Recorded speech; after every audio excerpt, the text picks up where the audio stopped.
திராவிட முன்னேற்ற கழக கட்சியினுடைய மேற்கு மாவட்ட அயலக அணி துணை அமைப்பாளர் ஜாஃபர் சாதிக் என்பவர் இன்னைக்கு முற்று குற்றவாளியாக இருக்கிறாங்க.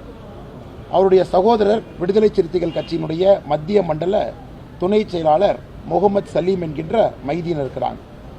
இருவரும் இந்த போதை கடத்தல்ல ஒரு மூளையாக செயல்பட்டு வந்திருப்பது டெல்லி போலீஸ் இருக்கக்கூடிய சிறப்பு போதைப் பொருள் தடுப்பு பிரிவு கண்டுபிடிச்சிருக்காங்க.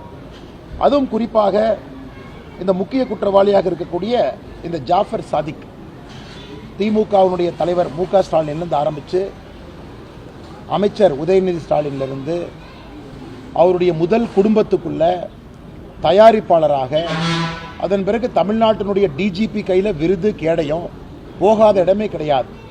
அதனால் நம்முடைய சந்தேகம், எல்லோருடைய சந்தேகம், 2000 கோடி ரூபாய் மதிப்பு இருக்கக்கூடிய போதைப் பொருள் கடத்தி பிடிபட்டிருக்காங்கன்னா அந்த பணம் தான் தமிழ்நாட்டில் இவர்கள் தயாரிக்கக்கூடிய படம் நிறுவனத்திற்கும் கூட அந்த பணம் பயன்படுத்தப்பட்டிருக்கும் என்கின்ற சந்தேகம் நமக்கு எழுகுது.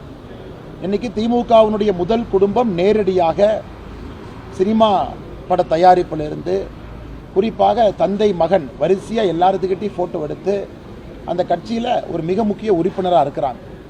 ஆனால் இன்னைக்கு அவசரப்பட்டு அவசரகதியாக திமுகவினுடைய தலைமை கழக குழு இவரை கட்சியிலிருந்து டிஸ்மிஸ் பண்ணியிருக்கிறாங்க.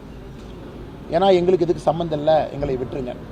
ஒரு பக்கம் திமுக ஆட்சிக்கு வந்த பிறகு கஞ்சா புழக்கம் அதிகரிப்பதும், இன்னொரு பக்கம் 2000 கோடி ரூபாய் பெருமானம் இருக்கக்கூடிய கஞ்சாவை கடத்தி மாட்டி அந்த கும்பலுடைய மூளையாக இருக்கக்கூடிய ஒரு தலைவர் திமுகவில், இன்னொருத்தர் விடுதலை சிறுத்தைகள் இருப்பது அதிர்ச்சி மட்டுமல்ல, உண்மையாலுமே தமிழகத்தில் அரசு இயந்திரம் இருக்கா?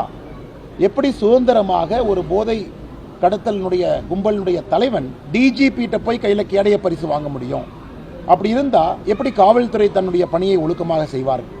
அதனால் உடனடியாக முதலமைச்சர் இதற்கு விளக்கம் கொடுக்கணும். முதலமைச்சர் இதற்கு விளக்கம் கொடுக்க வேண்டும். என்ன, முழுமையாக டெல்லி போலீஸ்க்கு கோஆப்ரேட் பண்ணணும். முழுமையாக டெல்லி போலீஸ் அதிகாரிகள் இங்கே சோதனை எதாக இருந்தாலும் கூட இந்த கும்பலினுடைய முழு அந்த மோடஸ் ஆப்பரண்டி, இதில் யாரெல்லாம் இருக்காங்க, தமிழ்நாட்டுக்கு என்ன சம்பந்தம், தமிழ்நாட்டுக்குள்ளே எப்படி இந்த கஞ்சாலாம் வருது, அனைத்தையும் முதலமைச்சர் அவர்கள் ஒரு வெள்ளை அறிக்கையாக தமிழ்நாட்டில் இருக்கக்கூடிய நம்முடைய மாநில போலீஸும் டெல்லி போலீஸும் இருவரும் இணைந்து இதை கண்டுபிடித்து எல்லோரையும் யாரெல்லாம் சம்மந்தப்பட்டிருக்காங்களோ கைது செய்து கடைசியாக ஒரு வெள்ளை அறிக்கையாக முதலமைச்சரை இதை வெளியிட வேண்டும். இதுதான் பாரதிய ஜனதா கட்சியினுடைய கோரிக்கை. இன்றைக்கி நாம் 232 தொகுதிகள் நம்முடைய எண்மண் எண்மக்கள் யாத்திரையில் நிறைவு செய்திருக்கின்றோம். கடைசி 2 தொகுதிகள் திருப்பூரில் நாளை மறுதினம் 27ஆம் தேதி காலையிலே நிறைவு செய்துவிட்டு மதியம் நம்முடைய பாரத பிரதமர் நரேந்திர மோடி அவர்கள் பல்லடத்தில் நம்முடைய நிறைவு நிகழ்ச்சிக்கு வர இருக்கிறாங்க. அதனால் எல்லோரும் கூட ஆர்வமாக காத்து கொண்டிருக்கின்றோம். நம்முடைய தொண்டர்கள், தலைவர்கள், பொதுமக்கள் எல்லோரும் நாளை மறுதினம் நம்முடைய பிரதமர் அவர்கள் பங்கேற்கக்கூடிய நிகழ்வுக்காக தயாராக இருக்கின்றோம்.